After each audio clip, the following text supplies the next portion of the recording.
Hello' student, স্বাগতম জনাইছোঁ সকলোকে একাউণ্ট এডুকেটৰ্ছৰ অন্যটি বিশেষ ভিডিঅ'লৈ। এই ভিডিঅ'ত লৈ আহিছোঁ ক্লাছ 10ৰ প্ৰি ফাইনেল এক্সাম 2025-26 শিক্ষাবৰ্ষৰ মাজুলী ডিষ্ট্ৰিক্টৰ সমাজ বিজ্ঞানৰ কুৱেশ্যন পেপাৰখন। ইয়াত থকা 45টা MCQ সমাধান কৰিম। ভিডিঅ'টো শেষলৈকে চাব। প্ৰথমবাৰৰ বাবে চেনেললৈ আহিলে চেনেলটো ছাবস্ক্ৰাইব কৰি ল'বা। ফাৰ্ষ্টৰ কুৱেশ্যনটো হৈছে অৰ্থনৈতিক ভূগোলৰ পিতৃস্বৰূপ হৈছে George Chisholm. Option D number. George চিজহোমক অৰ্থনৈতিক ভূগোলৰ পিতৃ হিচাপে অভিহিত কৰা হয়, তেওঁক গণ্য কৰা হয়। নেক্সট, 1906 চনৰ 11 মাৰ্চ তাৰিখে জাতীয় শিক্ষা পৰিষদ গঠন কৰা হৈছিল কলিকতাত। অপশ্যন ডি নম্বৰটো শুদ্ধ। ক অংশৰ লগত খ অংশ মিলাব লাগে। ক অংশৰ লগত খ অংশ মিলালে চোৱা, অজীৱীয় সম্পদৰ উদাহৰণ হৈছে কয়লা হৈছে অজীৱীয় সম্পদ, নৱীকৰণযোগ্য সম্পদ হৈছে মানুহ, ব্যক্তিগত সম্পদ হৈছে ভাল চৰিত্ৰ, জাতীয় সম্পদ হৈছে শিক্ষানুষ্ঠান। অৰ্থাৎ অপশ্যন বি নম্বৰটো শুদ্ধ। লক্ষী ভাণ্ডাৰ প্ৰতিষ্ঠা কৰিছিল অপশ্যন এ নম্বৰ সৰলা দেৱী চৌধুৰাণীয়ে। 5 নম্বৰত আছে দুটা উক্তি আছে, এটা কাৰণ আৰু এটা দাবী হিচাপে বিবৃতি এটা আছে আৰু এটা কাৰণ আছে। ফাৰ্ষ্টটো মানুহক মানৱ সম্পদ হিচাপে অভিহিত কৰা হয়, এইটো সত্য শুদ্ধ। প্ৰাকৃতিক সম্পদসমূহক ব্যৱহাৰ উপযোগী কৰিবলৈ মানুহৰ কাৰ্যদক্ষতা, শিক্ষা, প্ৰযুক্তি আৰু আগ্ৰহৰ প্ৰয়োজন, এইটো শুদ্ধ। গতিকে দুয়োটাই হ'ব শুদ্ধ। মৰমৰ ছাত্ৰ ছাত্ৰীসকল, এনেকুৱা কুৱেশ্যন পেপাৰ সলিউশ্যনৰ কাৰণে তোমালোকৰ ডিষ্ট্ৰিক্টত হৈ যোৱা প্ৰি ফাইনেলৰ এক্সামৰ কুৱেশ্যন পেপাৰ স্ক্ৰীনত দিয়া এই হোৱাটছআপ নম্বৰত সেন্ড কৰিবা। মই ভিডিঅ' লৈ আহিম তোমালোকৰ কাৰণে। নেক্সট আগবাঢ়িছোঁ কুৱেশ্যন নম্বৰ 16। এইটোৰ শুদ্ধ উত্তৰটো হ'বগৈ 5 নম্বৰৰ শুদ্ধ উত্তৰটো হ'বগৈ অপশ্যন চি নম্বৰ। এ আৰু আৰ দুয়োটাই শুদ্ধ, কিন্তু আৰ এৰ শুদ্ধ বিৱৰণী হয়। নেক্সট 6 নম্বৰ, ইংৰাজী ফেডাৰেশ্যন শব্দটো প্ৰকৃততে কোনটো ভাষাৰ শব্দৰ পৰা অনা হৈছে? লেটিন ভাষাৰ শব্দৰ পৰা অনা হৈছে। অপশ্যন বি নম্বৰটো শুদ্ধ, লেটিন ভাষাৰ শব্দৰ পৰা অনা হৈছে। নেক্সট, বায়ুমণ্ডলৰ উত্তাপ বৃদ্ধিয়ে সৃষ্টি কৰা সমস্যাটো হ'ল বায়ুমণ্ডলৰ উত্তাপ বৃদ্ধি পালে অৰ্থাৎ গোলকীয় উষ্ণতা বৃদ্ধি পালে শস্য উৎপাদন হ্ৰাস হয়, মৰুকৰণ হয়, সাগৰ পৃষ্ঠৰ উত্থান হয়। ওপৰৰ আটাইকেইটা। অপশ্যন ডি নম্বৰটো শুদ্ধ। মুদ্ৰাৰ ক্ৰমবিকাশৰ ধাৰা অনুসৰি 5টা পৰ্যায়: বিনিময় প্ৰথা, জন্তুমান, অমুদ্ৰিত ধাতুমান, ধাতু মুদ্ৰা আৰু কাগজী মুদ্ৰা। অপশ্যন বি নম্বৰটো শুদ্ধ। 9 নম্বৰ, 1950 চনৰ 26 জানুৱাৰীত সংবিধান কাৰ্যকৰী কৰাৰ সময়ত সংবিধানৰ প্ৰস্তাৱনাত কোনকেইটা শব্দ নাছিল? সংবিধানৰ প্ৰস্তাৱনাত নথকা শব্দকেইটা হৈছে সমাজবাদী, ধৰ্মনিৰপেক্ষ আৰু ঐক্য। এই 3টা শব্দ সংবিধানৰ প্ৰস্তাৱনাত সন্নিৱিষ্ট হোৱা নাছিল। ব্ৰিটিছে টিকট কৰ প্ৰৱৰ্তন কৰিছিল 1858 চনত। তাৰপিছত বুগুটা কোনখন দেশৰ ৰাজধানী? কলম্বিয়াৰ ৰাজধানী হৈছে বুগুটা। নেক্সট, 1861 চনত জয়ন্তীয়া বিদ্ৰোহৰ নেতৃত্ব দিছিল ওকিয়াং নংবাই। জয়ন্তীয়া বিদ্ৰোহৰ নেতৃত্ব দিছিল। নেক্সট, অসমৰ জনসংখ্যাৰ ঘনত্ব অধিক থকা জিলাখন হৈছে কামৰূপ মেট্ৰ' জিলা। তাৰপিছত কুৱেশ্যন নম্বৰ 14, অসমৰ দ্বিতীয় বৃহৎ জনজাতি কোনটো? মিচিং জনজাতি হৈছে অসমৰ দ্বিতীয় বৃহৎ জনজাতি। গঠন অনুসৰি সম্পদৰ ভাগ দুটা হৈছে জীৱীয় আৰু অজীৱীয় সম্পদ। 16 নম্বৰত তলত দিয়া বিকল্পসমূহৰ পৰা যুক্তৰাষ্ট্ৰীয় ব্যৱস্থাৰ বৈশিষ্ট্য বাছি উলিয়াব লাগে। যুক্তৰাষ্ট্ৰীয় ব্যৱস্থাৰ বৈশিষ্ট্য অংগৰাজ্যসমূহৰ বাবে সুকীয়া সংবিধান ব্যৱস্থা, দ্বৈত নাগৰিকত্ব। এই দুয়োটাই অশুদ্ধ, গতিকে 1 আৰু 2 উভয়ে অশুদ্ধ। অপশ্যন ডি নম্বৰটো শুদ্ধ হ'ব। 17 নম্বৰটো চোৱা, তলৰ কোনজন ব্যক্তি ভাৰতৰ সংবিধান খচৰা কমিটিৰ সদস্য নাছিল? ডক্টৰ সচ্চিদানন্দ সিনহা সংবিধান খচৰা কমিটিৰ সদস্য নাছিল। তাৰপিছত তলৰ গেছবোৰৰ ভিতৰত কোনটো গেছে এচিড বৰষুণৰ সৃষ্টি কৰে? ছালফাৰ ডাই অক্সাইড গেছে এচিড বৰষুণৰ সৃষ্টি কৰে। অপশ্যন ডি নম্বৰটো শুদ্ধ। তলৰ কোনটো বিলুপ্তপ্ৰায় প্ৰাণী? বৰটোকোলা হৈছে বিলুপ্তপ্ৰায় প্ৰাণী। বৰটোকোলা অপশ্যন চি নম্বৰ। তলত দিয়া বিকল্পবোৰৰ পৰা মুদ্ৰাৰ মুখ্য কাৰ্য দুটা চিনাক্ত কৰা। মুদ্ৰাৰ মুখ্য কাৰ্য হৈছে অপশ্যন 1 আৰু 2। মুদ্ৰা হৈছে বিনিময়ৰ মাধ্যম, মুদ্ৰা হৈছে সা সামগ্ৰীৰ মূল্যৰ মাপকাঠি হিচাপে কাৰ্য সম্পাদন কৰে। এই দুটা অপশ্যনেই হৈছে মুদ্ৰাৰ মুখ্য কাৰ্য আৰু বাকী দুটা হৈছে মুদ্ৰাৰ গৌণ কাৰ্য। সেইকাৰণে অপশ্যন এ নম্বৰটো শুদ্ধ হ'ব, 1 আৰু 2। আগবাঢ়িছোঁ কুৱেশ্যন নম্বৰ 21লৈ। চিডবিৰ মুখ্য কাৰ্যালয় আছে লক্ষ্ণৌত। তলৰ ঘটনাসমূহৰ ওপৰত ভিত্তি কৰি ক্ৰম অনুসাৰে সজোৱা। ইয়াত অপশ্যনকেইটা দিবলৈ পাহৰি গৈছে, সেইকাৰণে মই ইয়াত আনচাৰটো বাৰু দিয়া নাই। তাৰপিছত প্ৰত্যক্ষ দাবী দিৱস পালন কৰা হৈছিল 16 আগষ্ট 1946। অপশ্যন এ নম্বৰটো শুদ্ধ।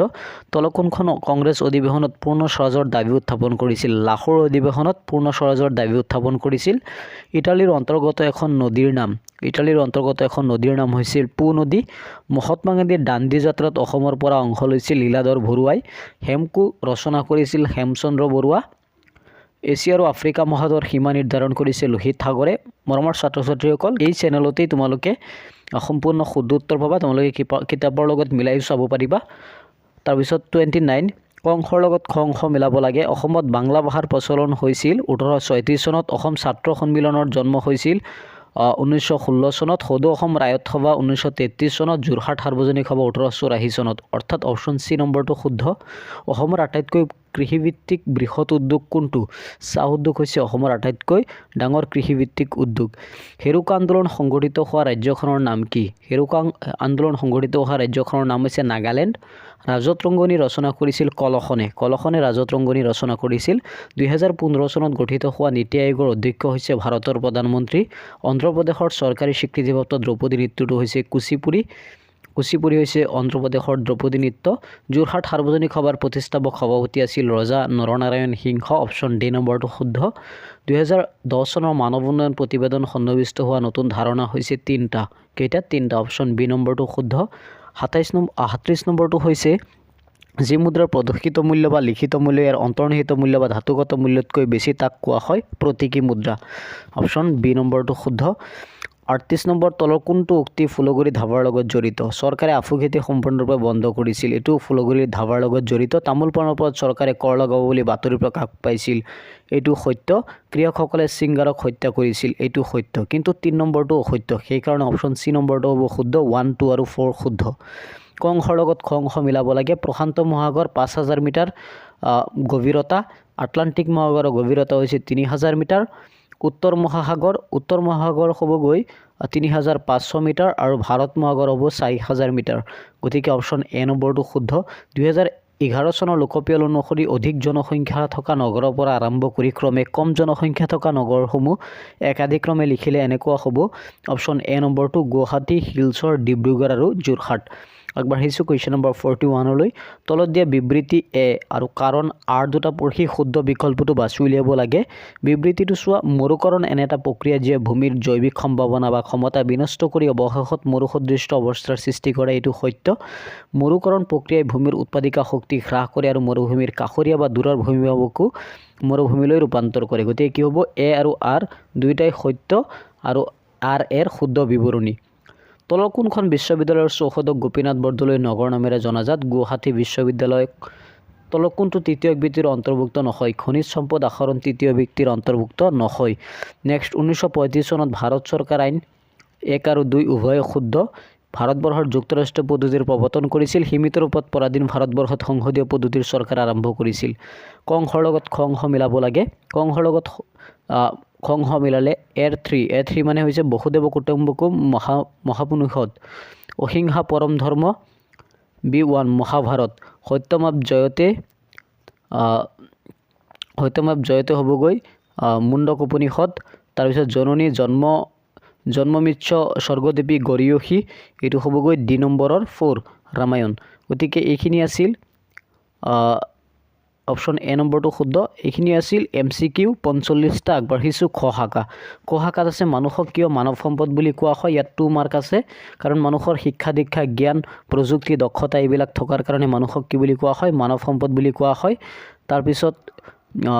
তাৰপিছৰ কুৱেশ্যনটো হৈছে চেক এখন মুদ্ৰা নে তোমাৰ যুক্তি দৰ্শোৱা চেক এখন মুদ্ৰা বুলি কোৱা হয় কিন্তু চেকটো মানুহে দোকানীজনে গ্ৰহণ কৰিবও পাৰে বা নকৰিবও পাৰে এইটো এটা অবিহিত মুদ্ৰা চেক এটা অবিহিত মুদ্ৰাৰ উদাহৰণ বিধিসন্মতভাৱে গ্ৰহণযোগ্য নহয় কাৰণ চেক এখন দোকানী এজনে গ্ৰহণ কৰিবও পাৰে বা নকৰিবও পাৰে অসমৰ পৰিবহণ ব্যৱস্থাৰ অন্তৰায় হিচাপে দেখা দিয়া দুটা কাৰণ উল্লেখ কৰিব লাগে ভাৰতীয় সংবিধানৰ প্ৰস্তাৱনাত আমি ভাৰতীয় জনসাধাৰণ বুলি কিয় সংবিধান প্ৰণেতাসকলে উল্লেখ কৰিছে ইয়াত আছে 2 মাৰ্ক এনেকৈ 3 মাৰ্কৰ কুৱেশ্যন আৰু 5টা আছে এবাৰ চাই লোৱা 4 মাৰ্কৰ কুৱেশ্যন 2টা আছে তাৰপিছত 5 মাৰ্কৰ কুৱেশ্যন আছে উত্তৰ আমেৰিকা মহাদেশৰ ভূপ্ৰাকৃতিক গঠন কিয় বৈচিত্ৰ্যময় বুলি কোৱা হয় বা মহাদেশীয় বিস্তাপন সূত্ৰ অনুসৰি পৃথিৱীৰ অৱস্থা আদিতে কেনেদৰে আছিল লাষ্টত আছে 59 নম্বৰত অসমৰ এখন মানচিত্ৰ অংকন কৰি তলত দিয়া 3খন ঠাই বহাব লাগে এখন পক্ষী অভয়াৰণ্য জৈৱ বৈচিত্ৰ্য পাৰ্ক এছিয়া মহাদেশৰ সৰ্ববৃহৎ চাহ বাগিচা ভাৰতৰ আটাইতকৈ পুৰণি তেল শোধনাগাৰ গতিকে এইখিনি আছিল কুৱেশ্যন পেপাৰটো ভিডিঅ'টো চাই কেনেকুৱা লাগিছে কোনে ক'ৰ পৰা ভিডিঅ'টো চাইছে নিশ্চয় কমেণ্ট কৰি জনাবা ভিডিঅ'টো শেষলৈকে চোৱাৰ বাবে বহুত ধন্যবাদ থাকিল আজিৰ কাৰণে ইয়াতে সামৰিলোঁ ধন্যবাদ